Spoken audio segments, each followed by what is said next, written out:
네, 안녕하십니까. 오늘 마을부 벌릴라부터 배워보도록 하겠습니다. 마을부, 관청부, 벌릴라. 마을부는 부락 그러잖아요. 부락 또는 관청 이제 부인데, 이게 사람이 마디촌, 사람이 마디촌. 여기서는 촌수, 뭐 촌수, 가까운 촌, 가까운 촌, 그런 촌수 있는 가까운 촌, 그 사람에게 사람은 부탁을 한다. 또 가까운 사람에게 뭔가를 준다. 그리고 줄부, 이게 사람은 가까운 촌수에 있는 사람에게 옛날에는 뭔가 선물을 주고 뭐 인심을 써서 준다. 그리고 부탁도 하기도 한다. 부탁할, 그래서 부탁할 때 이 부자를 씁니다. 부탁. 그리고 부송, 보내다, 그런 준다 그거 할 때 이 부자를 씁니다. 그래서 사람의 천수 가까운 곳에 주고 또 부탁도 하고, 그래서 줄 부자인데, 줄 부자가 이 큰 집을 의미하죠. 큰 집. 작은 집은 이걸 한다고. 큰 집, 큰 집. 이제 그래서 그 어떤 큰 집에 관청을 말하죠. 관청. 이 관청이 되는 큰 집에서 뭐 고지서 같은 거, 공고문 같은 거, 이게 그런 거를 발부를 하죠. 발부처, 그런 관청, 그런 발부를 하는, 준다, 국민들에게 발부를 한다. 그래서 관청부 또는 마을, 이 집집마다 이렇게 집에서 집으로 이렇게 마을을 이루면서 할 때 서로 부탁을 하고, 이웃에게 부탁을 하고 뭐 주기도 하고, 그래서 관청부 또는 마을부, 줄부, 이렇게 집, 집, 그리고 줄부, 부탁할 부, 이렇게 만들어진 글자로 보면 되겠습니다. 그리고 벌릴라, 이렇게 나열하다 그러지 않습니까? 나열하다, 그 할 때 벌릴라입니다. 그래서 이건 그물을 의미한다고 그러잖아요. 그물. 그리고 이거는 실타래잖아요. 그 실타래, 이제 실 같은 걸로 이제 그물을 만들어 짠 거죠. 짜서, 이건 새추잖아요. 새. 그래서 새를 잡기 위해서 이 실로 그물을 만들어서 펼치는 것입니다. 그래서 벌릴라, 펼칠라. 그래서 나열하다 할 때 이 라자를 씁니다. 이 라자를 씁니다. 펼칠라, 벌릴라. 네, 이 다음으로 장수장, 서로 상자인데요. 장수장. 이 뉘라, 우리나라 뉘자하고 비슷한 글자죠. 뉘가 들어가면 장이라는 글자를 씁니다. 장. 그래서 이 장수 할 때 이게 이렇게 글자 옆 모양을 보면은 이렇게 장수, 옛날에 그 갑옷을 입지 않습니까? 갑옷을 입으면은 갑옷이 있잖아요. 그러면 이 어깨가 이런 게 튀어나온 게 있죠. 장수들 갑옷이. 그리고 딱 어깨가 이렇게 튀어나온 게 있고, 여기 다리도 이렇게 옆에 이렇게 갑옷이 이렇게 생겼잖아요. 이거 딱, 그래서 이렇게 해서 창을 들고 무기를 들고, 갑옷 이 옆부분이 뭔가 이렇게 튀어나오고, 다리 튀어나온 거, 그런 걸 연상해서 갑옷, 장수 장수할 때 하여튼 이 글자가 들어가면 장수를 연상할 수 있습니다. 장자로 씁니다. 다 이 글자가 들어가면 장으로 있는 게 많이 있습니다. 거의 많은 글씨, 이게 뉘자가 들어가면 장으로 읽히는 글씨가 많이 있어요. 장으로 읽히는 글씨가. 그래서 이거는 장수장입니다. 장수장. 여기 이 달월자가 글자 안에 들어가면은 이 고기육이라고 그러죠. 고기육, 그 육체, 고기육. 그래서 이제 몸통을 말하는 거죠. 몸통. 그리고 이걸 뭡니까? 마디촌. 근데 그 부대에서 그 병사들이 어떤 하나의 단위, 한 단위, 뭐 100명이다. 100명의 병사들을 이루는 그 100명의 병사, 단위 마디를, 이 마디에서 의 몸통은 이 장수죠. 장수가 이 몸통입니다. 이 100명, 그럼 1000명을 거느리는 장수. 그러면 1000명을 거느리는 장수가 또 있겠죠. 그러면 이 장수, 여기에서 몸통이다.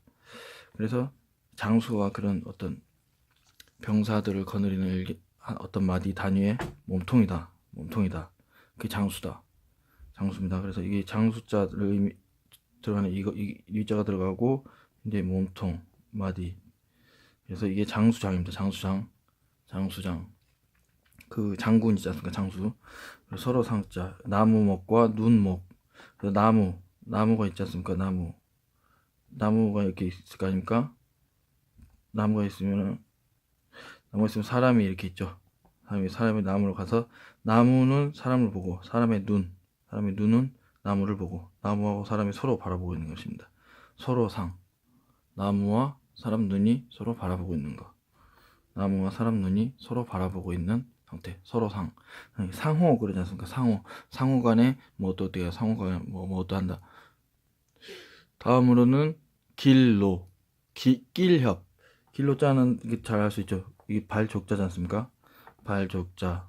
이렇게 글자 안에 들어가면 이렇게 해서 발족자. 그리고 각각 각자죠. 각각 각자.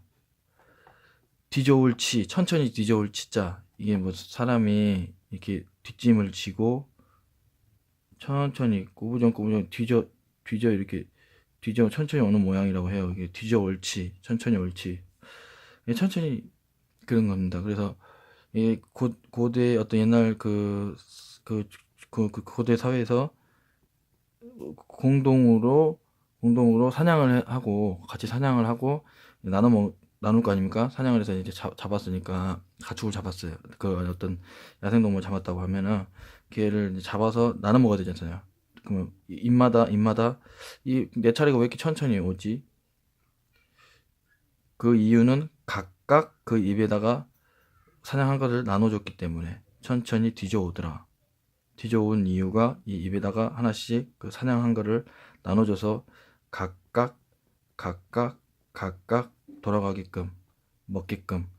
그래서 뒤져오더라. 그래서 각각 가기입니다. 이 글씨 이렇게 써야면 얘하고 얘 뒤져오는데 입을 거쳐서 각각 거쳐서 온다. 사냥물이 각각 뒤져서 천천히 거쳐서 온다. 각각 각인데요. 발자국이 각각 이 사람 발자국, 맨 처음에 우리가 눈이 오면 깨끗한데 사람 한 명이 지나가면 발자국 한 사람이 지나가면 발자국 있지 않습니까? 그럼 여러 명이 지나가고 마차도 지나가고 차도 지나가고 그러면서 이렇게 맨들맨들 단단해지면서 길이 만들지 않습니까? 그 어떤 풀길이라든지 어떤 새로 길이 날 때도 마찬가지로 발들이 하나하나 각각 지나가다 보면은 그게 길이 생긴다. 그래서 길로는 발들이 각각 지나가. 길협자는요, 사람과 사람 사이에는 큰 대자잖아요. 큰 대. 뭔가 큰 대의 명분이 사이에 끼어서 있다. 사람과 사람 사이에 큰 대의 명분이 끼어서 이게 지금 모임을 이루고 있다. 대의 명분. 두 사람의 어떤 끼어 있는 어떤 명분, 이유, 이렇게 모인 이유, 목적, 그런 동기, 명분, 그런 대의가 있다. 이게 길협입니다. 길협. 이 대의가 사람 사이에 끼어 있는 것입니다. 대의 명분이 사람 사이에 끼어 있는 것입니다. 그래서 이것만 갖고도 길협이에요. 이것만 갖고도 대자가 그 이유가 되는 그 큰 이유가 사람 사이에 끼어 있다. 이것만 갖고도 길협입니다. 길협. 그래서 협공하다 그러지 않습니까? 협공하면 어떤 얘가 있으면 얘하고 얘가 협공을 하죠. 그러면 얘를 사이에 두고 양쪽에서 협공을 하는 것입니다. 사이에 끼어 넣고 협공을 하는 거예요. 그래서 이 글자도 길협이고 사람은 그렇다. 사람은 이게 두 사람 사이에 대의 명분이 끼어 있다. 그래서 사람이란 하면서 해도 되고 사람이란 생략해도 되고 둘 다 길협이다 이겁니다. 둘 다. 이것도 길협이고 이것부터도 길협이고 사람이란 그래서 길협.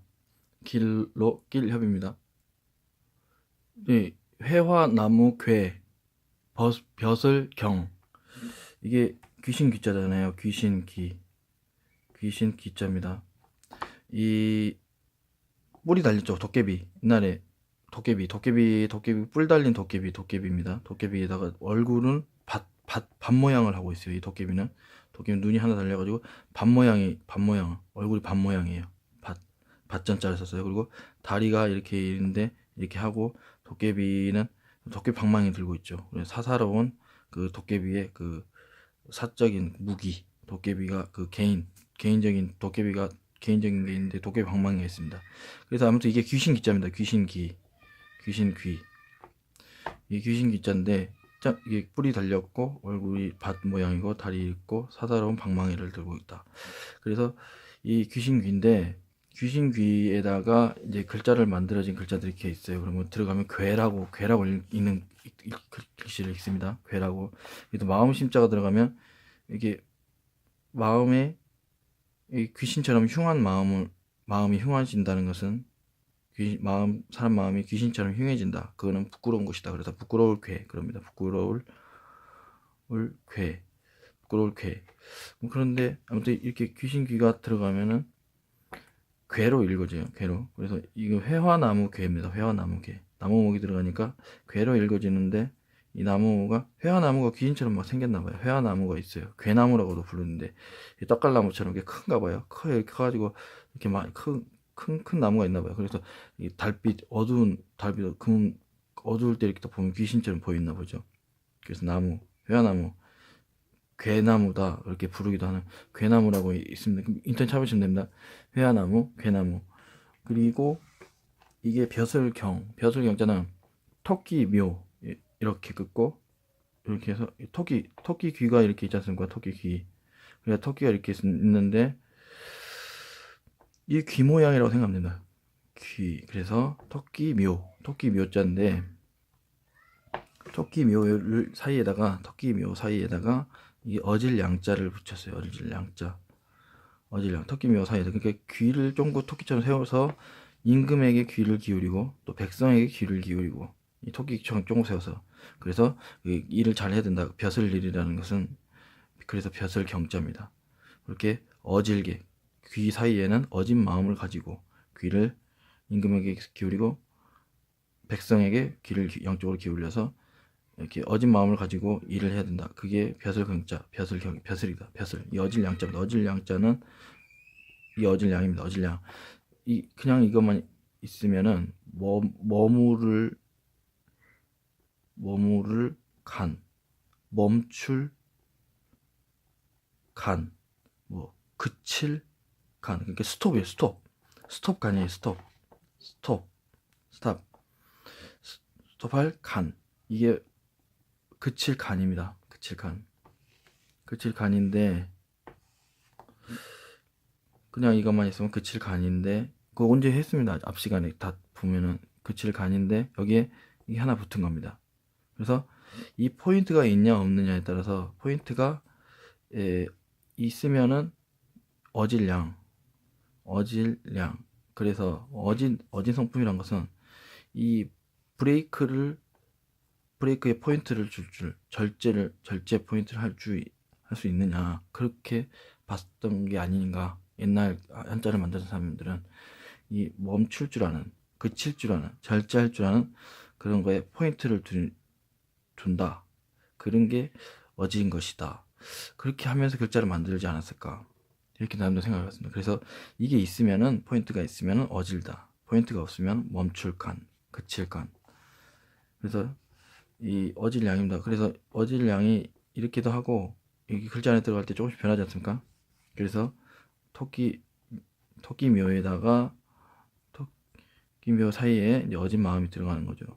이렇게 꺼도 되고 이게 치면 이렇게 꺼도 되고 이렇게 꺼도 되고 그렇습니다. 이렇게 해가지고 이게 변형이 되는 것이죠. 변형이 되는데 이렇게 해서 이 두 개를 딱 이렇게 쓰입니다. 그래서 이렇게 하면은 벼슬경자. 이게 벼슬경자입니다.